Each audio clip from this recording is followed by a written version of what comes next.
Latinísimo, nuestra TV online presenta.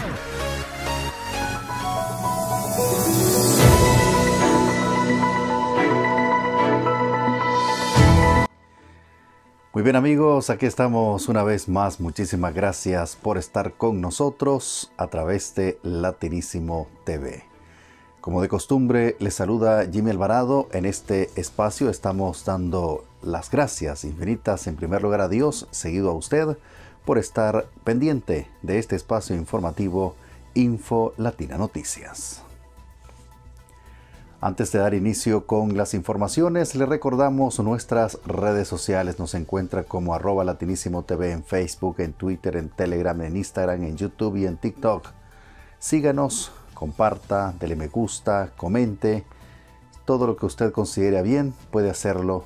Recuerde que estamos trabajando exclusivamente para usted desde Latinísimo TV. Muchísimas gracias. Bien, también queremos agradecer a nuestros aliados por estar con nosotros en Info Latina Noticias. Le invitamos a buscar ayuda inspiracional, apoyo emocional con Mauricio Life Coach. El objetivo es que conozca que usted es capaz de alcanzar sus metas y objetivos, todo aquello que usted se proponga. Recárguese de positivismo con Mauricio Life Coach. Busca apoyo a través de sus páginas y sus redes sociales. También está apareciendo un correo en su pantalla para que usted pueda ponerse en contacto. Muchas gracias por estar con Info Latina Noticias.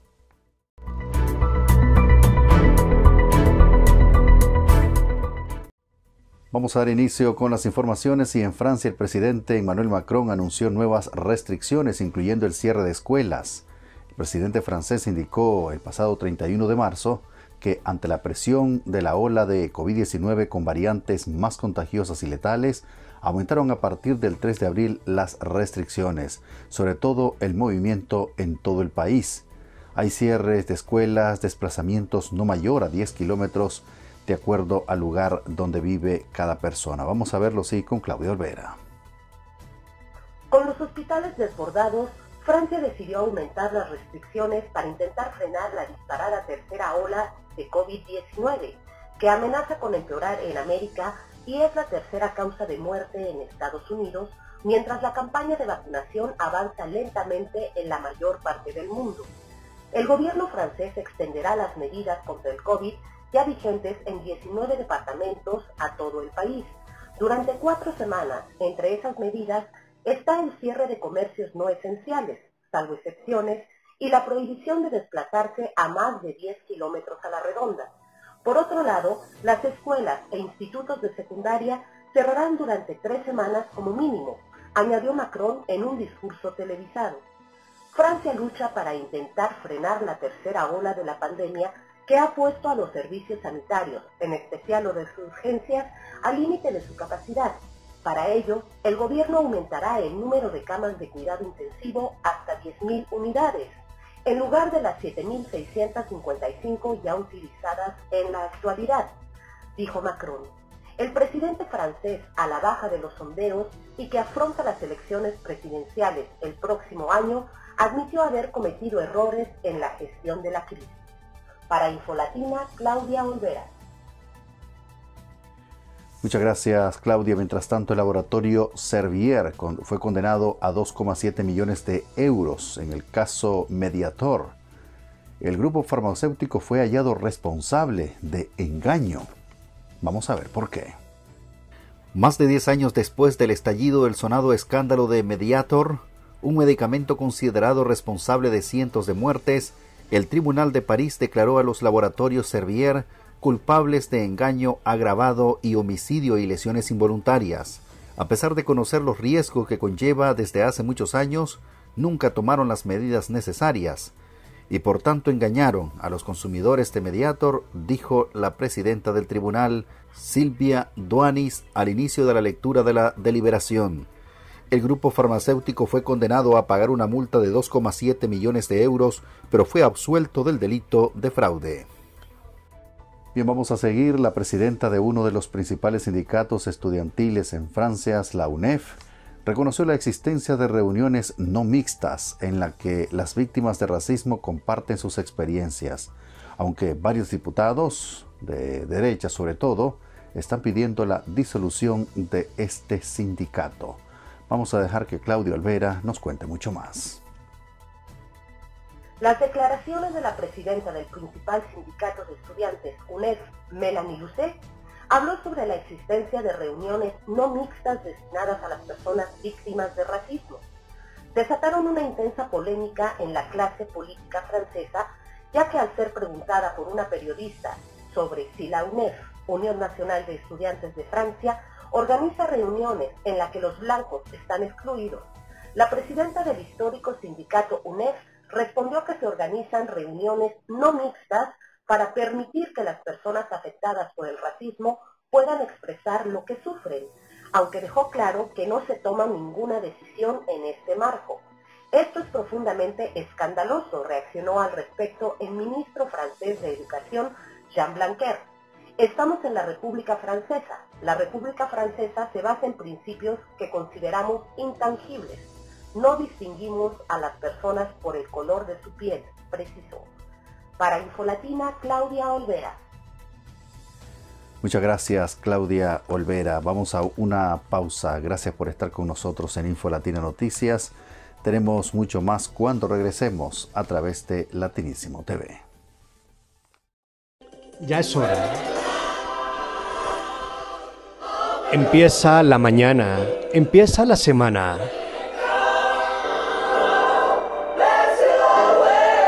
Una nueva realidad. Conectados con Madrid, París, Buenos Aires, Bogotá, La Paz, Bolivia, Ciudad de México, Carolina del Sur en los Estados Unidos. Todos en una sola narrativa. Semanario internacional en Latinísimo TV. Empieza la mañana, empieza la semana, con una manera diferente de ver las noticias. Semanario internacional dirige Daniel Mejía Lozano. Todos los lunes, 8 de la mañana, Bogotá, 2 de la tarde, Madrid, París y Europa. Semanario internacional en Latinísimo TV. Latimos por ti.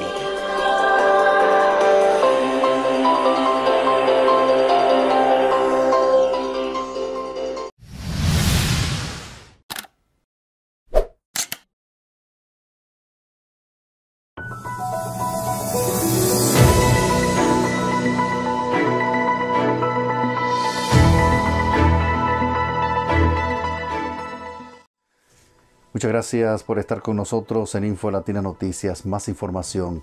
Sudamericanos, jóvenes y escurridizos. Una delincuencia que gana terreno en Francia. En teoría, es considerado el robo perfecto. Imagínese usted que para no levantar sospechas entre los vecinos, estacionaron un camión en medio de un bosque. Caminaron 3 kilómetros en medio de los árboles, haciéndose pasar por excursionistas. Y después habrían entrado ilegalmente en una casa en un suburbio acomodado del oeste de París. Vamos a ver si por qué le estamos contando esto. En tan solo unos minutos desvalijaron la vivienda y salieron de ella con un jugoso botín de dinero en efectivo, joyas y marroquinería de lujo, estimado en 40.000 euros, unos 47.000 dólares. Pero al regresar a su vehículo se toparon con una mala sorpresa. Los agentes de la Brigada de Represión del Bandidaje de la Policía Judicial de París les estaban esperando. Los dos sospechosos que serán juzgados por robo agravado fueron identificados como ciudadanos chilenos y forman parte de nuevas bandas delictivas compuestas principalmente por chilenos, colombianos y peruanos que están dando dolores de cabeza a la policía francesa.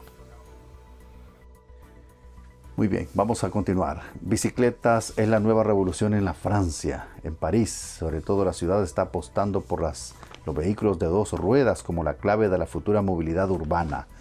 Con la construcción de cientos de kilómetros de carriles para bicicleta, ha aumentado los ciclistas en un 62% en tan solo 2 años. Dejemos que Claudia Olvera, quien es ciclista, nos cuente más. La pandemia, paradójicamente, se ha convertido en el mejor aliado de este ambicioso proyecto que se va imponiendo en una ciudad rendida durante décadas al contaminante y ruidoso tráfico convencional. La crisis ha sido un acelerador, reconoce el teniente de alcalde de París para transporte David Bellard. El también responsable de transformación del espacio público está convencido de que la reducción de la bicicleta ya está en marcha y que es imparable. Se hará con nosotros o sin nosotros porque la gente quiere usar bicicleta, sostiene. Ciclista desde hace 2 décadas asegura que hay muchas señales como la explosión de la venta de bicis que ha demostrado que algo está pasando. Entre 2018 y 2019, el uso de bicicletas en París aumentó un 49%. Pese a los confinamientos de la pandemia entre 2019 y 2020, el uso siguió creciendo otro 13% según la alcaldía. Para Infolatina, informó Claudia Olvera. Muchas gracias, Claudia Olvera. Y por COVID y falta de turismo, Francia pierde millones de dólares. París es la ciudad que ha sido más afectada por falta de turismo desde el año anterior, producto de la pandemia. A causa de la crisis del COVID-19, Francia perdió 18.280 millones de dólares por la falta de turistas extranjeros. El Comité Regional de Turismo indicó que París sufrió una caída histórica de viajeros internacionales. Apenas en el 2020 la capital de Francia recibió 33 millones de turistas menos que el año previo a la pandemia. El organismo indicó que París sufrió un colapso del turismo debido a la poca demanda y las restricciones de viaje. Asimismo, los turistas que recibió Francia el año pasado generaron una derrama de 7.550 millones de dólares. Según el comité, apenas 17 millones de turistas visitaron París y la región de Île-de-France. 12.6 millones fueron turistas franceses. Vamos nuevamente a una pausa. Gracias por estar con nosotros en Infolatina Noticias. Tenemos mucho más cuando volvamos de este corte. Hacemos un alto en las informaciones, damos paso a la publicidad. Volvemos. Latinísimo TV presenta Mujeres sin filtro. Mariposas que transforman, hermosas e imperfectas, tan naturales como la vida misma. Así son ellas. Mujer sin filtros. Acompáñanos todos los viernes con una mirada real. Latinísimo TV presenta Mujeres sin filtro. Historias de transformación con vidas que inspiran. Iberoamérica conectada en una sola narrativa. Mujeres sin filtro. El primer programa de televisión con mariposas que inspiran. Una propuesta alternativa con el apoyo de la Organización Democrática Mundial y la Dirección Internacional de Equidad de Género. La metamorfosis en colores del alma. Aquí, en Mujeres sin filtro. Dirige Albita Neira.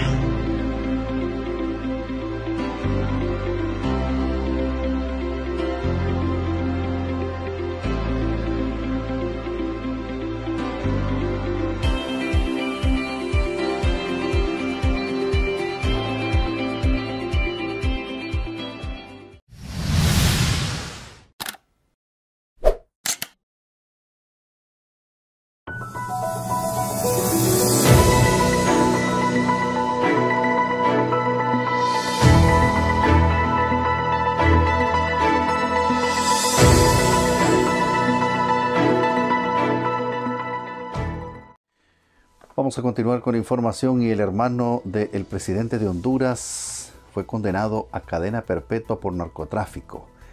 Juan Antonio Tony Hernández, hermano del actual mandatario hondureño Juan Orlando Hernández, recibió una sentencia de cadena perpetua en un tribunal federal de Nueva York en los Estados Unidos por estar involucrado, según la investigación, durante 12 años en actos de narcotráfico entre su país y los Estados Unidos.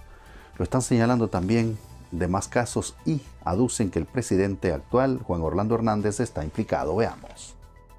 Juan Antonio Tony Hernández, hermano del presidente de Honduras, fue condenado a cadena perpetua por narcotráfico en Estados Unidos. La sentencia supone que un duro golpe para la criticada imagen del mandatario centroamericano, Juan Orlando Hernández, que también ha sido señalado en varias ocasiones por estos delitos en su recta final a la presidencia. Un tribunal federal de Nueva York fue el encargado de dictar la máxima pena para Tony Hernández, a quien acusan de atentar contra la salud y seguridad de Estados Unidos y Honduras. Al verse implicado en este delito durante más de 12 años, basado en la libre elección de Juan Antonio de involucrarse en una vida de tráfico de drogas, la decisión del magistrado tras la exposición de los hechos fue contundente. Cadena perpetua, más de 30 años por el resto de los cargos, entre los que estaba el uso de armamento. Para Infolatina, Claudia Olvera.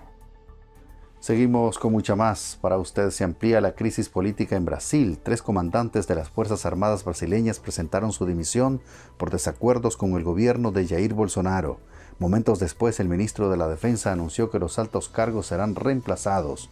La noticia llegó un día después de que el presidente decidiera sustituir a 6 altos cargos ministeriales, entre ellos 3 ministros, abriendo así una crisis política en el Brasil, en medio sobre todo de una feroz ola de contagios por el COVID-19. Veamos un poco más de qué se trata. La noticia se oficializó después de una reunión entre los afectados y el nuevo ministro de Defensa, Walter Braga Neto. En el comunicado se asegura que los comandantes fueron destituidos y no renunciaron, algo que podría ser una estrategia de Bolsonaro para no generar más sensación de crisis en el seno de su gobierno. Bolsonaro decidió dar una sacudida a su gobierno y cesó a 6 altos cargos ministeriales. Entre estos se encontraba el ahora exministro de Defensa, Fernando Azevedo da Silva, hecho por el que se le vincula que la decisión de los comandantes es un gesto de solidaridad con el antiguo titular de la cartera. Azevedo da Silva no fue el único cargo ministerial cesado. También corrieron la misma suerte los ministros de Relaciones Exteriores y Justicia, así como los funcionarios al frente de la Secretaría de Gobierno, la Jefatura de Gabinete de Presidencia, conocida como la Casa Civil, y la Procuraduría de la República. Este es el mayor cambio del líder ultraderechista desde su entrada en el Palacio de Planalto hace 2 años, aunque no es el único hasta el momento. Así están las cosas en Brasil, el gigante sudamericano. Vamos nuevamente a hacer un corte. Cuando volvamos tenemos mucha más información. Hacemos un alto en las informaciones. Siga con nosotros en Infolatina Noticias. Siga con Latinísimo TV. Hay un universo de oportunidades esperando por ti. Plenitud Universal con Mauricio. Es el programa que te ayudará a conquistar tu mejor versión y cambiar tu vida, un episodio a la vez. Solo por tu canal favorito, Latinísimo TV.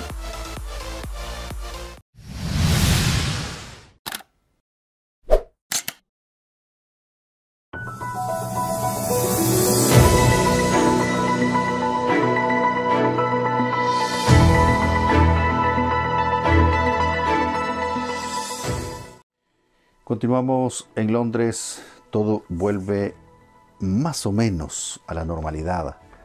Se reanudaron algunas actividades al aire libre en Inglaterra, tras meses de restricciones y una campaña de vacunación, la que está reduciendo drásticamente el número de casos.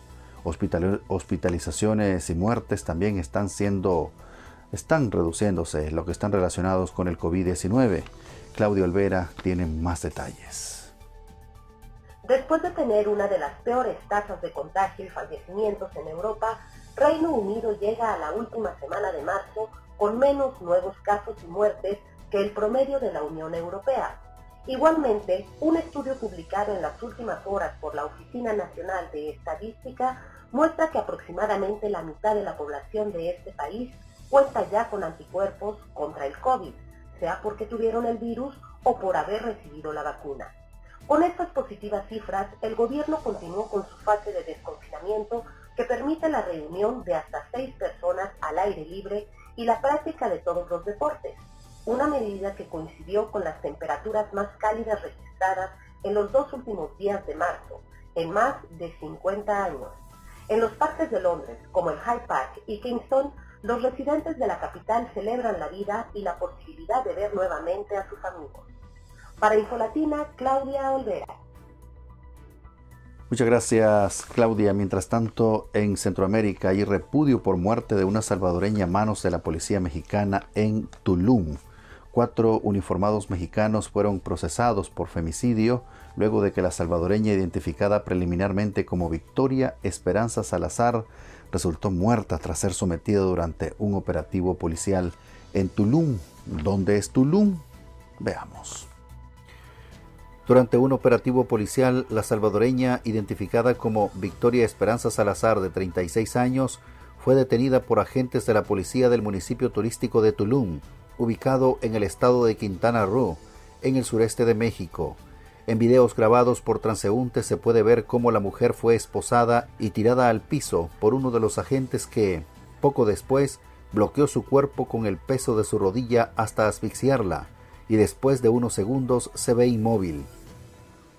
Por su parte, la Fiscalía General del Estado de Quintana Roo inició una indagatoria por el hecho y confirmó que 4 policías, 3 hombres y una mujer, fueron procesados tras la probable participación en hechos señalados por la ley como femicidio, y en las próximas horas serán ingresados a un centro de detención.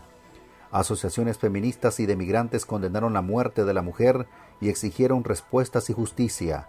El presidente salvadoreño Nayib Bukele dijo estar seguro de que el gobierno mexicano aplicará todo el peso de la ley a los responsables. Vamos a hablar ahora de otros temas porque el opositor ruso Alexei Navalny se declaró en huelga de hambre. Así como lo escucha, Alexei Navalny, el opositor ruso al Kremlin, es el más mediático. Anunció el pasado 31 de marzo a través de sus redes sociales que está empezando una huelga de hambre. Entre los motivos o entre los puntos que lo motivan a esto está la falta de atención médica ante un repentino deterioro de su salud. Claudio Olvera tiene más detalles. Encarcelado, Alexei Navalny se declaró en huelga de hambre en un intento de presionar a la cárcel en la que se encuentra a las afueras de Moscú, al proporcionarle una atención médica adecuada para que, según él, son dolores agudos en la espalda y en ambas piernas. La semana pasada, Navalny dijo que era despertado por un guardia cada hora durante la noche, lo que equivalía a una tortura, y que sus peticiones de tratamiento para el dolor agudo de espalda y piernas habían sido ignoradas. En una carta manuscrita dirigida al director de la prisión, que fue publicada en las redes sociales por su equipo, Navalny dijo que se habían ignorado sus peticiones diarias de que un médico de su elección lo examinara y de que se le proporcionaran medicamentos adecuados para sus problemas. Para Infolatina, Claudia Olvera. Muchas gracias, Claudia, muchísimas gracias. Mientras tanto, Venezuela y Rusia están reforzando relaciones con firma de 12 acuerdos. El presidente venezolano Nicolás Maduro destacó que su relación con Rusia es ejemplar y que es una muestra de cómo funciona el mundo multipolar. Veamos por qué. Venezuela reforzó sus relaciones con Rusia al firmar 12 acuerdos en materia financiera, energética, comercial, militar, alimentaria, de salud y otros campos, durante la visita a Caracas del viceprimer ministro ruso Yuri Borisov, quien fue recibido por el presidente Nicolás Maduro.